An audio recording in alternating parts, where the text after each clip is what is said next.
Nah, terus waktu awal memulai suatu pekerjaan lah, suatu profesi ya gitu, aku masih nggak tahu tuh, masih yang put mau nggak ikut kerja ini, ya ayo aja gitu. Pertama kali aku mulai bekerja serius itu sebagai event koordinator waktu itu di bidang otomotif. Nah, kan sekolahnya jauh ya, kuliahnya jurnalistik, tapi eh, kerjanya kok ngurusin event di otomotif juga gitu. Tapi kan ya nggak apa-apa ya, kan kita belajar apa aja waktu itu. Tapi kenapa aku bisa kerja? Karena ini dulu, kenapa aku bisa kerja padahal aku masih kuliah waktu itu?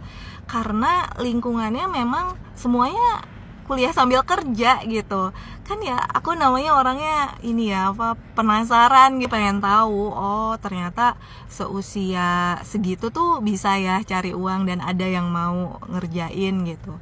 Awalnya aku juga tuh nyobain apa, SPG gitu ya, yang buat aku kerjaannya luar biasa. Terus aku setelah berapa kali ya ngerjain, setelah 2 kali apa 3 kali gitu, aku kayak nyerah gitu, kayaknya aku nggak bisa gitu. Aku nggak bisa sehebat teman-teman aku yang lain yang seharinya sampai bisa kerja 2 shift gitu ya. Kan aku merasanya aku kayak nggak ada bakat di situ, dan waktu itu aku langsung antipati terhadap direct sales ya, profesi. Jadi kalau ditanya mau kerja apa, aku nggak mau yang direct sales.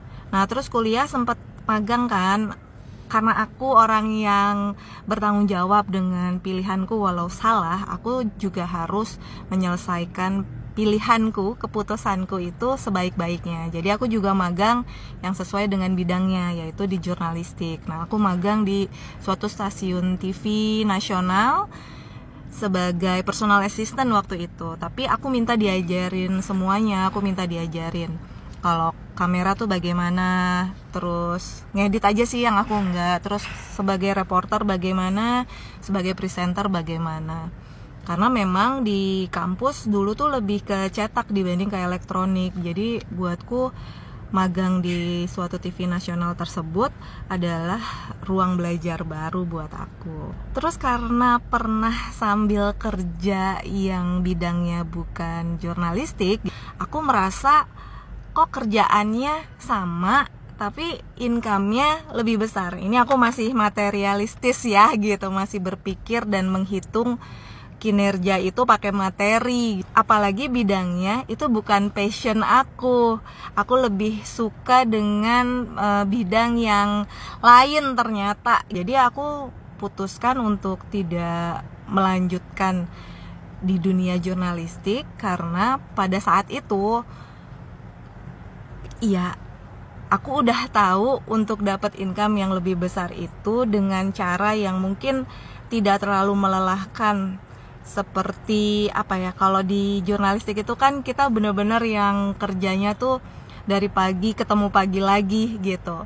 Terus liburnya kan nggak yang bisa normal seperti orang lain. Jadi aku memilih jalan hidupku untuk meninggalkan bidang tersebut dan beralih ke bidang yang lain. Tapi aku selesaikan sampai akhir kuliah, sampai lulus pun aku sebagai sarjana jurusan jurnalistik. Aku selesaikan dengan baik. Jadi ya nggak suka terus berhenti atau beralih ke yang lain dulu ya. Aku selesaikan aja.